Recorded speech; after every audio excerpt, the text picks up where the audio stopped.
This video is only meant for you who want to upgrade your running. If that's you, then welcome and enjoy my 3 most important steps to elevate your running journey. And I have saved the golden nugget for the end, so make sure not to miss out, because this is Run IQ. Step number 1 is aerobic endurance. What is aerobic endurance and why should you care? Think of aerobic endurance like the fuel tank of your car. The bigger the tank, or the better your endurance, the longer you can run without running out of steam. It's all about how your body uses oxygen to keep you going. And for long runs, like marathons, aerobic endurance is your best friend. Would you travel the country in a Formula 1 car? You would probably like to take it for a spin around the track, but this approach is not suitable for maintenance in the long run, no pun intended. Improving aerobic endurance. Key strategies. Run at a pace that allows you to comfortably hold a conversation. This usually falls at around 60-70% of your maximum heart rate. Gradually increase the length of these runs. They should form the backbone of your marathon training, building both physical and mental endurance. Integrate tempo runs, which are sustained efforts at the upper end of your aerobic capacity, around 80-85% of maximum heart rate. This helps raise your anaerobic threshold, allowing you to sustain a faster pace without dipping into anaerobic metabolism. Activities like cycling, swimming, or rowing can build aerobic fitness without the impact stress of running, reducing injury risk. Ensure your body has time to recover and adapt to training stress. Also, focus on a balanced diet rich in carbohydrates, proteins, and healthy fats to fuel aerobic metabolism. Structure your training into cycles, gradually building up mileage and intensity, followed by a recovery period. This approach allows for progressive overload and adaptation. Number 2, the enthusiasm trap. When more isn't merrier. You've got your new shoes, a fresh playlist, and exciting trails ahead. But hold on, while ambition is great, too much too soon can turn you against your future self. It's great to be enthusiastic and ambitious, but ramping up your mileage or speed too quickly is a common trap for any runner, not just beginners. Your body needs time to adapt to the demands of longer distances. Shin splints, knee pain, or even stress fractures are often results of going too hard, too fast. Running should be fun, not a chore. Overdoing it can sap the joy out of your runs and leave you feeling burnt out. The perfect formula to follow if you want setbacks and inconsistency is to drastically increase your mileage and speed without giving your body time to recover. This will suck the thrill of improvement out of your journey as quickly as humanly possible. Remember to keep the joy alive, otherwise you will never retain the mental strength it takes to master consistency or reach your goals. Pay attention to what your body tells you. If you're in pain or exhausted, it's time to take a step back. The 10% rule. A good rule of thumb is to increase your running distance by no more than 10% each week. It's a safe way to improve without overdoing it. Your focus should be aimed towards having good, enjoyable runs rather than just adding miles. You have to set goals that target your actual training and running habits that are challenging yet achievable based on your current fitness level. I know you want to improve fast, but be realistic. Embrace downtime. Remember, rest days are just as important as training days. They are crucial for recovery, adapt, and progress. After addressing the risks of over-ambition, let's address my best advice to become the runner you aspire to become. The third and final tip is the 2-minute rule. I first became familiar with the 2-minute rule from James Clear's book, Atomic Habits. This rule is a strategy for cultivating new habits in a simple and manageable way. The core idea is to start by focusing on the first 2 minutes of the habit you want to establish. The 2-minute rule states that when you start a new habit, it should take less than 2 minutes to do. The rationale behind this is that new habits should be easy to start. By breaking down tasks into small actions that can be completed in just 2 minutes, it becomes much easier to initiate the habit. Once you've started, it's often easier to keep going. For example, if you want to build a habit of running daily, you might start with the 2-minute task of just putting on your running shoes and stepping outside. This approach helps to overcome the inertia of getting started and encourages consistency. Over time, these small actions can lead to the development of more substantial, long-lasting habits. The 2-minute rule is essentially about making it easier to get started on the things you want to do. I will go for a run tomorrow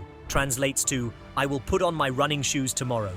Sounds easier, right? Trick your brain to think in easier steps, then the habit will no longer feel like a chore. Remember, it is impossible to improve on a habit if it doesn't exist. That is the magic of the 2-minute rule. So, what is the conclusion? It's not about how fast you get there, but how much you enjoy the ride. Stay patient, celebrate small victories, and soon enough, you'll find yourself running farther and faster without the unnecessary pain and setbacks. And don't forget to make it easy. If you want to know exactly why habits are better than goals, watch this video next. Otherwise, happy running.